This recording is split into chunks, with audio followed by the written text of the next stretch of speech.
C'est l'un des concours professionnels les plus prestigieux. Chaque année, 5000 candidats tentent leur chance dans plus de 90 métiers. Pendant 1 an et demi, nous avons suivi des élèves en CAP dans l'Orne. Certains réussiront, d'autres échoueront, mais tous se seront dépassés pour devenir le meilleur apprenti de France. Bienvenue à l'Aigle, dans l'un des plus importants lycées de l'Orne. Plus de 1000 élèves, en bac général ou en enseignement technologique et professionnel.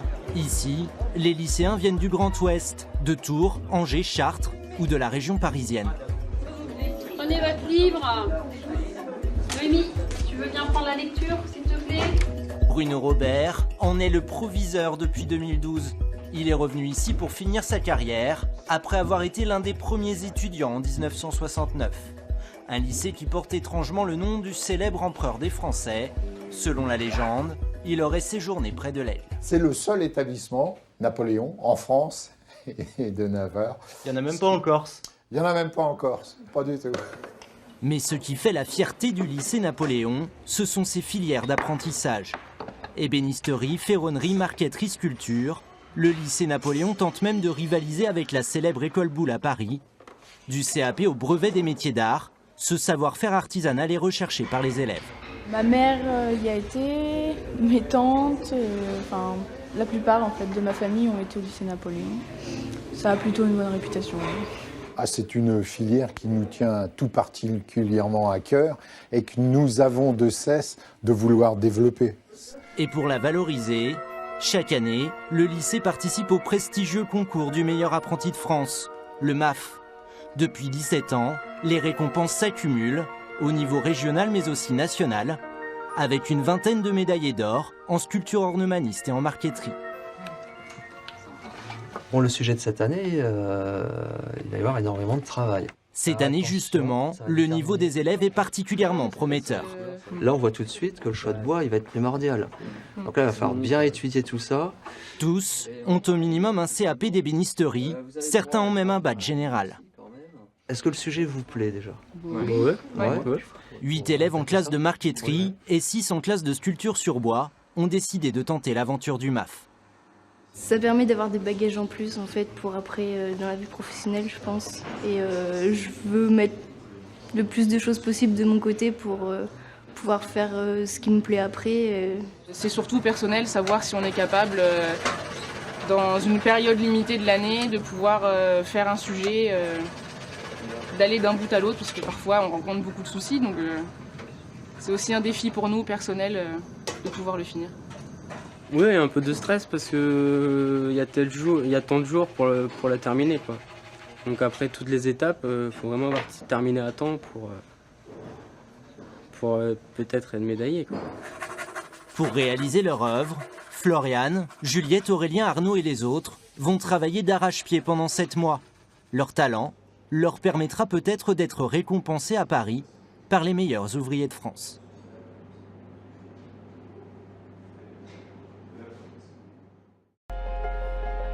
Chaque année, ils sont 5000 en formation dans plus de 90 métiers à participer au concours d'un des meilleurs apprentis de France. Seuls quelques-uns auront la chance de monter à Paris. Pendant 1 an et demi, nous avons suivi Floriane, Juliette ou encore Adrien dans leur quête de médailles. Après avoir reçu leur épreuve, c'est maintenant que les choses sérieuses commencent. En sculpture sur bois, le maître d'orchestre, c'est Benoît Beaucher. Combien de temps encore pour finir Lui-même a été élève du lycée dès l'âge de 14 ans. Il est ensuite devenu sculpteur ornemaniste, avant d'être rappelé par son ancien professeur qui lui a proposé de prendre sa place. Vérifie ton élévation là, toi, sur cette partie-là. On sent que ça descend tout un petit peu brutalement. Il est désormais enseignant à Napoléon depuis 23 ans. La difficulté pour moi en tant qu'enseignant, c'est que ils sont complètement, vierges de ce métier. Quand ils arrivent en septembre, il faut leur apprendre la technique. Et là, on attaque quelque chose qui est de l'ordre, qui n'est pas de l'ordre du CAP, mais d'un niveau bien supérieur, quoi. Donc c'est très difficile. Donc ceux qui vont le finir déjà, ce sera une prouesse, mais alors ceux qui pourront être médaillés, je pense que là, ils ont tout réussi. Arnaud, lui, a déjà été médaillé l'année dernière. Il a remporté l'argent départemental en marqueterie. À 21 ans, il est passionné par son travail. Qu'est-ce qu'il faut avoir comme qualité pour sculpter comme ça? Du talent. La patience. Et leur patience va être sollicitée, car cette année, pour tous les candidats de France, l'épreuve consiste à sculpter à l'identique ce bas-relief du château de Bizy dans l'Eure. Ce concours-là, c'est vraiment jugé sur la technique et, enfin, contrairement à d'autres concours qui sont sur la créativité et plus l'artistique, là c'est très technique et le plus fidèle possible au modèle. Ça a l'air bien parti. On verra, j'espère. Bon, allez, je te laisse continuer. Ouais. Arnaud, ça donne quoi? En marqueterie, l'heure est à la découpe. Aurélien a choisi ses essences de bois et maintenant il doit façonner ses pièces à la scie. Alors ça, c'est ce que je voulais faire depuis longtemps. En fait, quand j'étais en 3e, je voulais faire de l'ébénisterie. Et quand j'ai découvert la marqueterie, c'est la marqueterie qui est passée au-dessus de l'ébénisterie. Floriane, elle aussi a eu un coup de cœur. Après un bac littéraire, elle s'est relancée dans l'apprentissage et a décidé de passer son CAP. Dans les métiers d'art, les élèves sont ainsi de plus en plus diplômés. Elle nous explique l'étape suivante, qui consiste à ombrer le bois. Pour donner plus de relief, donc on vient prendre notre pièce avec notre pince. On va le mettre dans le sable chaud, qui chauffe à peu près à 300 degrés. Et on va venir délicatement ombrer la pièce. Et donc au fur et à mesure, quand on a ombré une pièce, on va venir les placer dessus pour un petit peu se rendre compte des couleurs au fur et à mesure et les placer. On vérifiera après une fois que ça sera fini, que tout soit bien homogène, d'accord? Des gestes minutieux, observés attentivement par son professeur, meilleur ouvrier de France en marqueterie. Si je pouvais, je prendrais ta pince, mais je peux pas. Alors. Je les laisse vraiment faire. Le jour où ils ont leur médaille autour du cou, ils l'ont vraiment mérité. Je ne le fais pas faire à tout le monde parce que il y en a certains qui n'ont pas le niveau et ça sert à rien de les lancer là-dedans. Au bout du compte, arriver à un échec. Après, ils arrivent à l'examen, ils ont plus confiance en eux. Faut pas se tromper, hein. C'est quand même leur avenir aussi qui est en jeu derrière. Donc, Voilà. Une longue responsabilité. On a quand même une pression. Pour les élèves, la course contre la montre a commencé. Dans à peine 4 mois, leurs œuvres devront être achevées.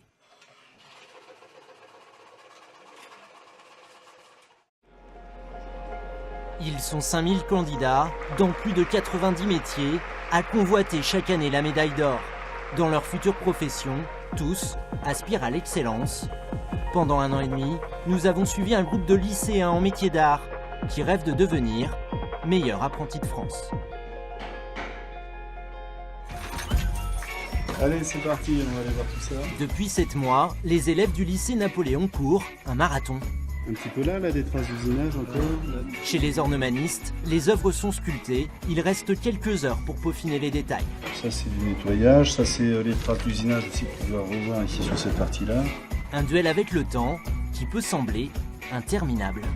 Au bout de certaine heure, j'ai plus compté, mais autour de 160.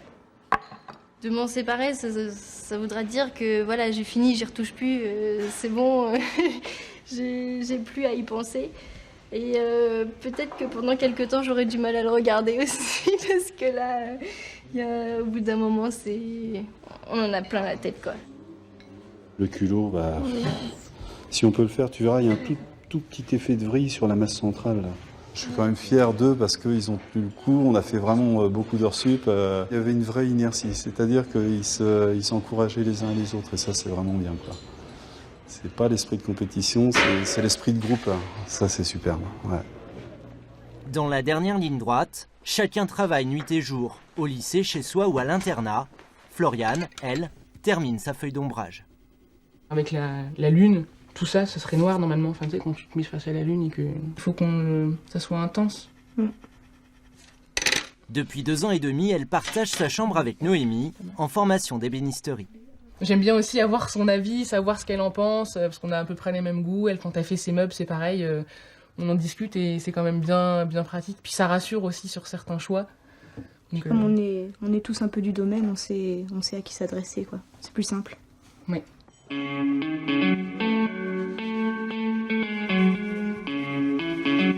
Dans l'atelier de marqueterie, on éponge, on ponce et surtout on est concentré. L'épaisseur du plaquage est comprise entre 6 et 9 dixièmes de millimètre.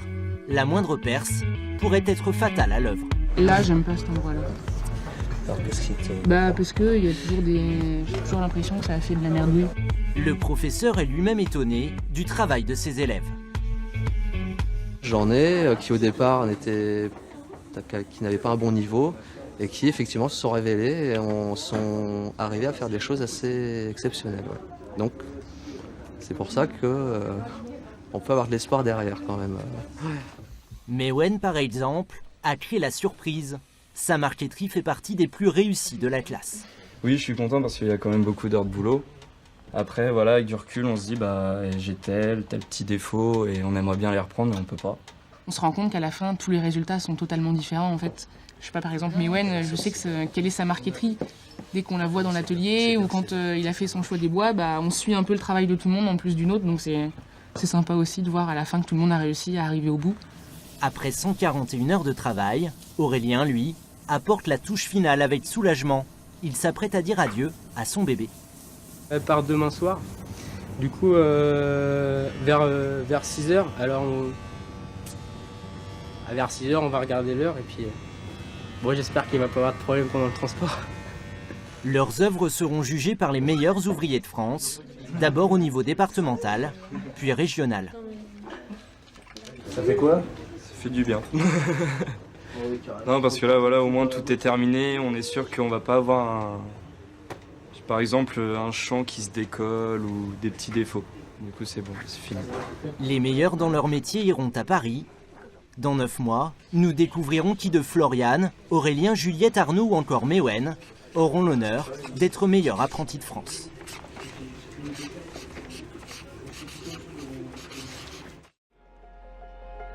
Ils étaient 5000, ils ne sont désormais plus qu'une poignée à recevoir la médaille d'or tant convoitée.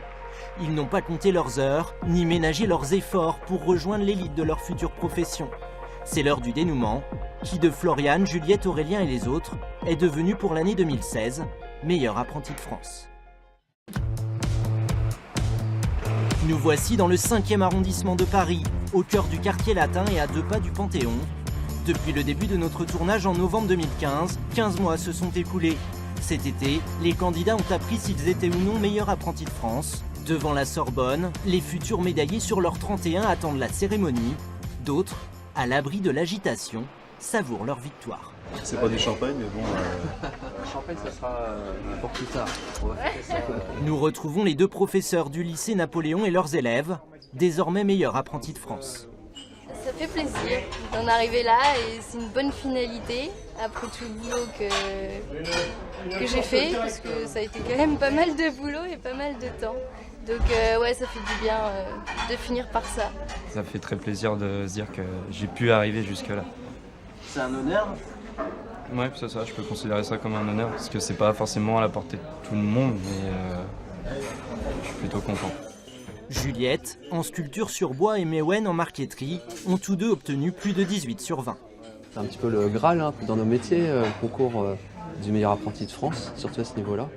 On se sent super bien, quoi, parce que on a été au bout des choses et puis on a réussi à les propulser au firmament. C'est bon, allez-y. Les apprentis, c'est bon. Les accompagnants avec carton. À l'intérieur du grand amphithéâtre, nous retrouvons le proviseur du lycée Napoléon, à la retraite depuis quelques mois. Il est aux premières loges.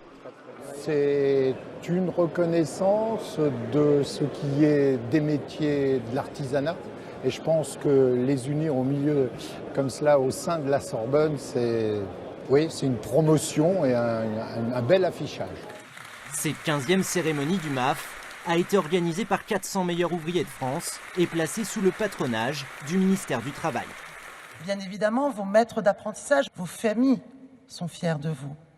Mais en tant que ministre, au nom du gouvernement, je veux vous dire ici très sincèrement que nous sommes particulièrement fiers de vous. Moment solennel pour ces 347 jeunes venus de tous les départements et toutes les régions de France. 98 métiers sont représentés, coiffeurs, prothésistes dentaires, bottiers, barman ou encore marins-pêcheurs. Vient enfin le tour de la Normandie, avec 18 médaillés d'or. Sculpteur ornemaniste sur bois, Madame Juliette Sagot, lycée Napoléon de l'Aigle. Ça c'est fait. Voilà, ça c'est fait. La fin de tout notre travail. Grâce à leur médaille, Juliette et Mewen vont pouvoir séduire les employeurs pour qui cette récompense compte davantage qu'un diplôme de niveau supérieur. Je pense que ça peut aider pour trouver du boulot et tout. Puis c'est une certaine fierté aussi. Quant aux professeurs, cette année, ils ont de nouveau chacun 4 élèves qui préparent le concours. On y croit encore une fois. Oui, toujours partant. Et c'est bien parti, donc ça se pourrait bien qu'on revienne l'année prochaine. Enfin bon, on verra. Juliette a décidé de prendre une année pour voyager en Irlande et s'équiper en matériel professionnel. Mewen a travaillé quelques mois pour un fabricant de meubles haut de gamme. Aujourd'hui, il recherche du travail dans son domaine. Floriane, elle, a obtenu la médaille d'argent régionale en marqueterie. Elle a intégré pour 3 ans l'école Boulle à Paris. Arnaud est médaille d'argent régionale en sculpture sur bois. Il est parti en région parisienne où il travaille en CDD dans une entreprise de menuiserie. Enfin, Aurélien a été récompensé de la plus haute distinction régionale. Il pourrait être embauché sur Caen au mois d'avril.